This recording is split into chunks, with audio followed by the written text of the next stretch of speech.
bersama pada hari ini. Dan sedikit tepuk tangan dong.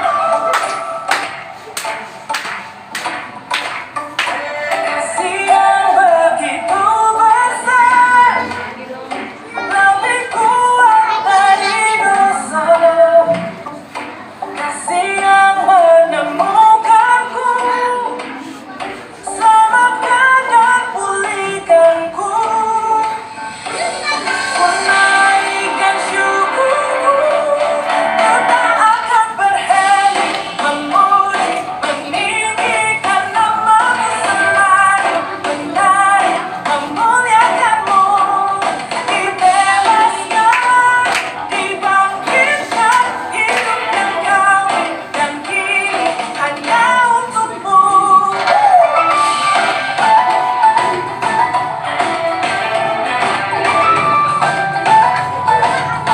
Sama-sama naikkan. Kasih yang begitu besar, lebih kuat dari dosa. Kasih yang menemukanku, selamatkan dan pulihkanku.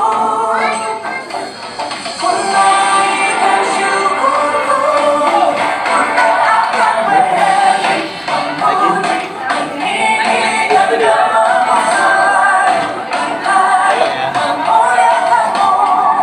Dibebaskan, dibangkitkan, hidup yang kami dan kini hanya untukmu.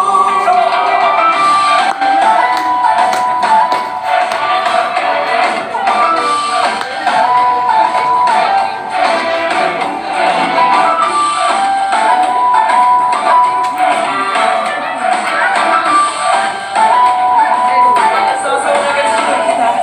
Ku naikkan syukurku, ku naikkan syukurku. Here we go.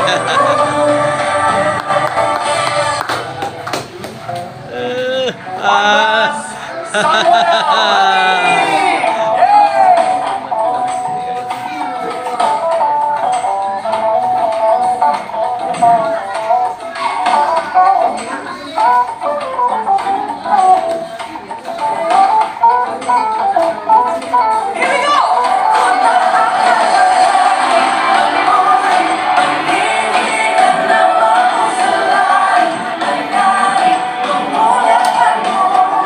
Dibebaskan, dibangkitkan, hidup yang kami dan kini hanya untukmu. Takkan berhenti meninggikan namamu.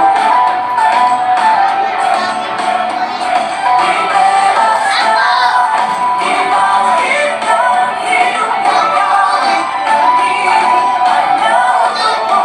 Hidup yang kami dan kini hanya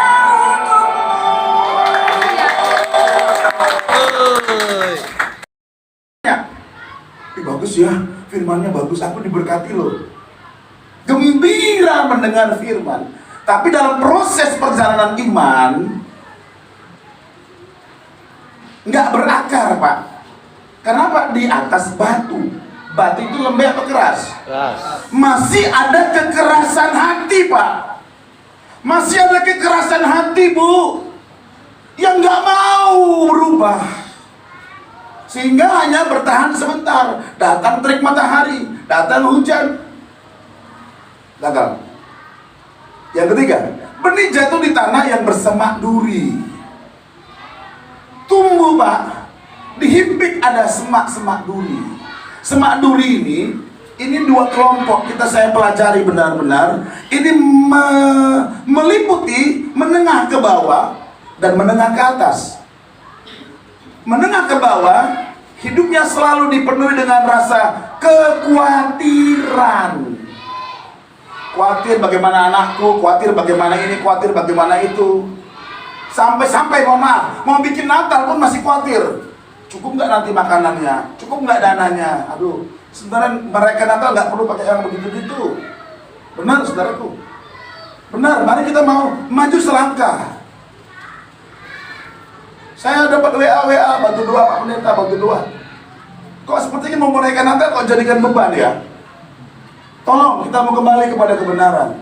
Tuhan gak suruh engkau merayakan Natal lalu engkau berbeban berat dana yang besar.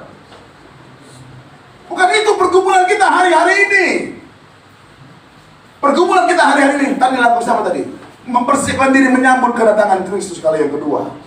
Hidupku hidup benar, hidup kudus, takut Tuhan. Mari mengerti Bapak Ibu Saudara Tuhan. Ada kekhawatiran. Yang kedua, menengah ke atas, kekayaan dan kenikmatan hidup. Dulu jalan kaki Pak, sungguh-sungguh kerja buat Tuhan, mati-matian keringat-keringatan. Diberkati naik motor, puji Tuhan masih oke. Sudah pakai roda 4, sudah mulai turun stamina, turun spiritnya. Sudah ada kenikmatan hidup, main remote AC, remote mobil, sudah remote. Hati-hati, diingatkan malam ini, ada kenikmatan hidup Pak. Banyak orang Kristen mengalami kejatuhan ketika dia dalam keadaan diberkati. Hati-hati. Pohon makin tinggi, anginnya makin kencang. Nggak kuat Pak, jatuh. Semoga saudara mengerti. Yang terakhir, benih jatuh di tanah yang baik. Bertumbuh Pak. Berbuah Pak. 30 kali lipat. 60 kali lipat. 100 kali lipat. Amin. Amin. Amin. Hidupmu berbuah-buah. Itu 4 model. Lalu periksa. Pertanyaannya, 2022, mundur yuk. Kemana benih yang ditabur selama ini? Jatuh kemana Pak? Jadi kalau dikupas, dibahas, didalami, diseminari, Pak, indah sekali Pak firman Tuhan. Semakin digali, makin dalam, makin asik Pak. Di sini kata apa? Karena kamu telah lamban. Makanya saya selalu bilang gini Bapak, mendengar firman nggak sama mendengar pidato, nggak sama mendengar sambutan. Mendengar firman saudara harus penuh perhatian. Yang paling penting, dengarkan malam ini jangan sampai ketinggalan. Yang saya katakan kemarin di blog 4. Jangan datang dengan engkau merasa penuh. Kalau datang engkau merasa penuh, engkau merasa tahu. Aku udah tahu itu. Ini mohon maaf ya, karena ini masuk kelompok-kelompok para pelayan. Sampai kepada hamba Tuhan, sampai kepada gembala kayak saya gini. Kadang suka merasa diri penuh. Aku udah tahu kok itu. Kalau penuh Pak, nggak bisa diisi lagi, udah. Datanglah dengan hati yang haus, seperti rusa. Haus.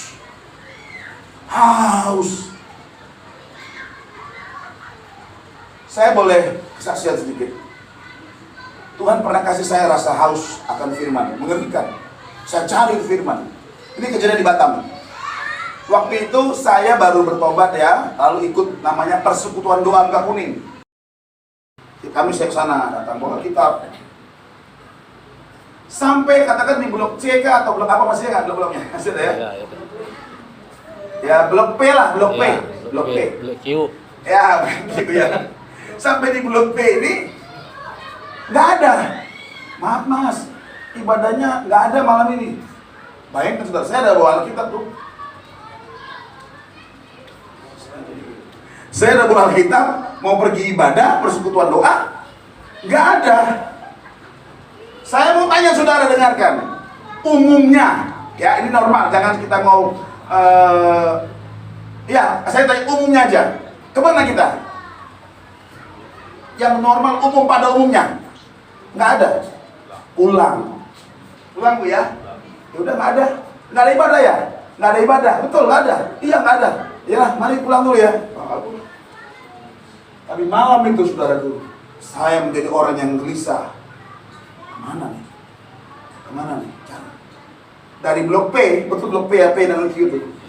Saya jalan kaki Pak, sampai blok A Pak. Tahu ya Pak Kuning ya? Aku jalan sambil berdoa. Cari. Berdoa Tuhan, mana aku bisa dengar firman malam ini? Cari, turun blok B, turun D, E, D, B, C, B. Dan dekat itu saya dengar ada suara tepuk tangan. Segala puji syukur, hatiku gembira. Ada persekutuan di sana. Sudah jalan, ya kan? Saya di luar ada bangku, saya duduk di luar. Di dalam orang nggak tahu bahwa saya ada di luar duduk. Kata WL, mari kita pakai berdiri. Saya berdiri di luar. Orang lewat-lewat, saya nggak peduli. Ketika mari kita pakai berdiri, mau dengarkan firman Tuhan. Saya juga ikut setiap doa di luar. Pendeta nggak tahu hamba Tuhan atau saya ada di luar. Amin. Lo tahu khotbahnya? Simon Petrus dipanggil dari penjala ikan menjadi penjala manusia. Waktu itu saya habis bertobat, saya bantu bapak saya jaring ikan di dalam durian kam. Saya jaring ikan, saya jala ikan. Memang saya tuh kenang ikan. Iya. Haleluya.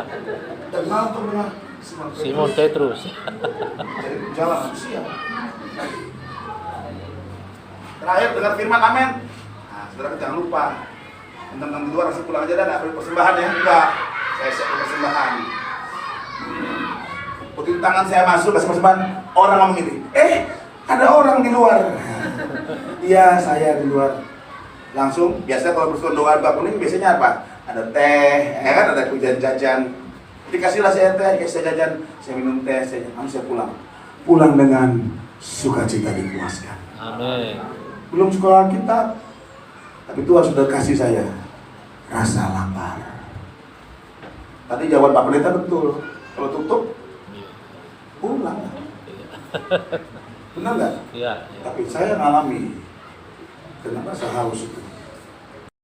Jadilah terang, jadilah. Firman berkuasa. Makanya malam ini izinkan kita mau memiliki pengertian yang benar. Cintai firman. Amin. Hormati firman. Kejar haus dan lapar akan firman Tuhan. Jangan dengan firman Tuhan saudara kayak acuh nggak acuh. Aduh, tolonglah saya jangan seperti itu. Saya KKR di Morotai, kan Morotai, Maluku sana. Perjalanan jauh Pak, sama kayak Kuataran jauh sana. Bima, Makassar, Manado, Ternate, Morotai. KKR di sana. Lagi KKR ada ibu sebelah sini. Dengan khotbah makan berapa? Saya khotbah, ibu ini nggak berhenti, makin kencang ngomel. Maaf Bu, maaf ya. Kenapa dengar permen kan? Ya lebih hormat lah, kalau makan permen saya nggak, itu ada permen tuh. Tapi janganlah pamer. Masa gini ya, maaf Bu. Ya, mari kita mau dengar pengertian yang benar, amin. Amin. Ya. Oke, ada banyak kesaksian yang saya nilaikan lagi. Bagaimana saya diberikan rasa haus akan firman Tuhan. Mencari, mengejar. Bagaimana jemaat Tuhan yang ada di sini, khususnya jemaat kemenangan. Ketika sudah tahu hari Minggu, jam berapa ibadah Pak? 10. Kalau bisa lebih awal datang. Kita menyadari, mengerti siapa yang butuh siapa sekarang. Kalau kita yang butuh Tuhan, kita yang kejar cari Tuhan. Saya pikir aneh ya. Saudara yang tahu ya, mungkin kalau Blok P ke Blok A itu jauh Pak. Setengah jam lebih saya jalan. Seperti rusa yang haus. Saya mau tanya, sudah mengalami itu belum? Jangan jawab dalam hati. Saudara sudah mengalami seperti rusa belum yang haus? Kejar firman, di mana ada firman Tuhan. Sampai dapat. Karena kamu telah lambat dalam hal mendengarkan. Mari pesan Natal di awal. Temanya belum masuk nih Pak. Kapan temanya nih? Sebentar. Gampang, kamu udah mengerti? Udah. Ayat yang ke-12. Sebab, betul. Ayo dong. Nah ini perlu cepat lagi sayang ya. Ya, oke. Tolong ya, bisa lebih cepat ya. Oke, ini masih latihan nih, kami intro. Nanti saya sebut cepat ya.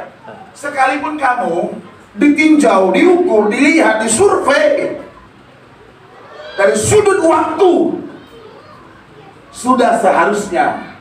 Boleh katakan sama-sama, sudah seharusnya. Sudah seharusnya. Jadi apa?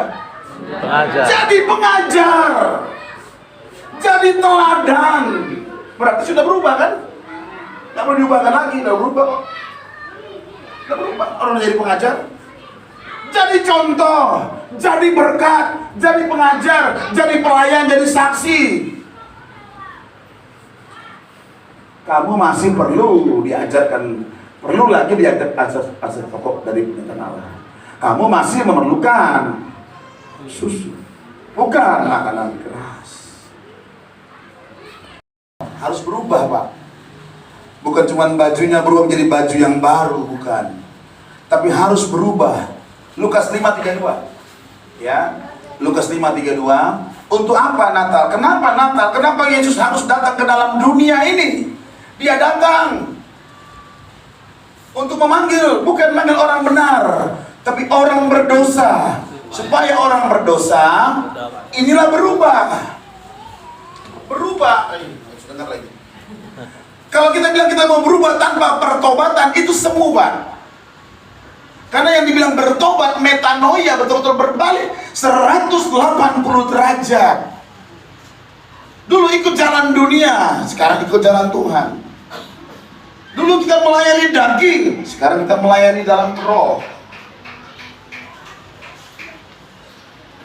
Saudaraku yang kasih Tuhan, inilah Natal. Yesus datang memanggil orang berdosa. Siapa orang berdosa? Saya orang berdosa. 98 saya bertobat. Saya Tuhan, aku orang berdosa. Mari, ikut aku. Saudara kasih Tuhan, kita mulai bahas satu persatu ayat ini ya. Ikuti ya, saya sudah siapkan ini materi, tinggal saya lepaskan aja. Filipi 2 ayat 5 mulai. Hendaklah kamu dalam hidup bersama menaruh pikiran dan perasaan yang terdapat dalam Kristus Yesus. Ini kalau bisa sampai level ini, aduh luar biasa. Bagaimana bisa sampai level ini? Ayat 5 ini. Pikiran dan perasaan. Perasaan ini seringkali menipu, Pak. Gajian tanggal muda, dompet lagi tebal, pulsa penuh, kuota penuh, senyum terus dia. Nggak disuruh senyum pun senyum dia. Hatinya bergembira. Itu perasaan. Tapi kalau lagi sedih, lagi tanggal kantong kering, tanggal tua, udah mulai diam-diam dia. Saudaraku yang dikasih Tuhan, dikatakan menaruh. Anggap ini pikiran Kristus, taruh di sini. Menaruh pikiran dan perasaan. Saudara ingin pengertian lebih jelas, saudara? Apa pikiran perasaan Kristus? Jiwa-jiwa diselamatkan. Amin. Mengerti ini? Keselamatan jiwa-jiwa itu. Untuk apa dia datang dalam dunia ini? Dia untuk rela menderita dan mati di salib. Tadi kan ayatnya bilang apa? Dan dalam keadaan sebagai manusia, dia taat sampai mati di salib. Kalau mengerti ini, saudaraku, benar-benar diubahkanlah. Ulang lagi, bukan mikirnya untukku. Semua pokoknya untukku. Apa-apa untukku, itu lintah, Pak. Nyedot aja, itu lintah. Baca di Amsal. Lintah itu namanya untukku, untukku, untukku, pokoknya untukku. Itu lintah.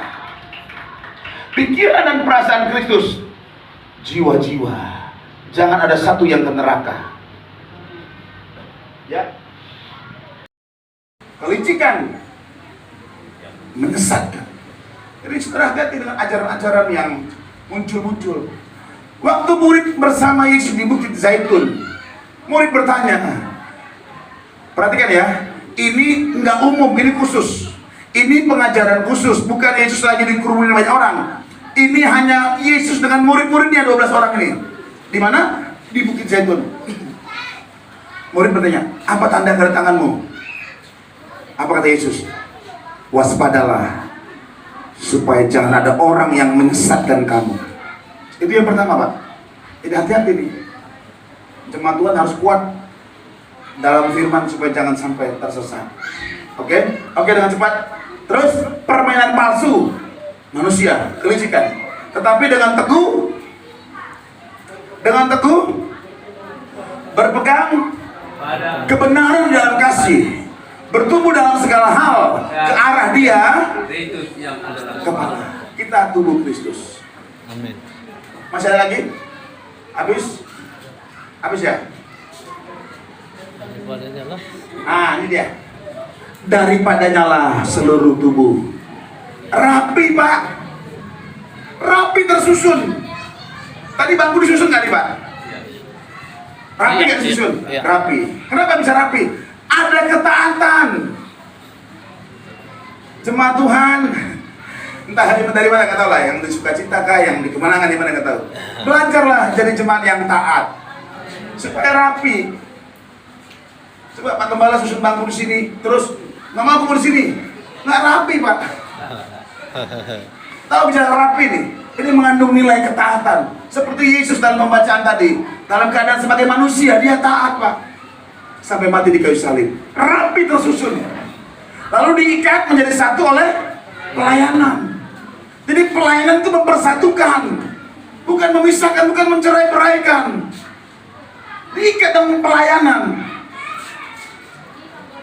Semua bagian sesuai dengan kadar pekerjaan tiap-tiap anggota, menerima pertumbuhannya dan membangun dirinya dalam kasih. Oke, habis. Saya lanjut yang lain. Bapak Saudara Tuhan,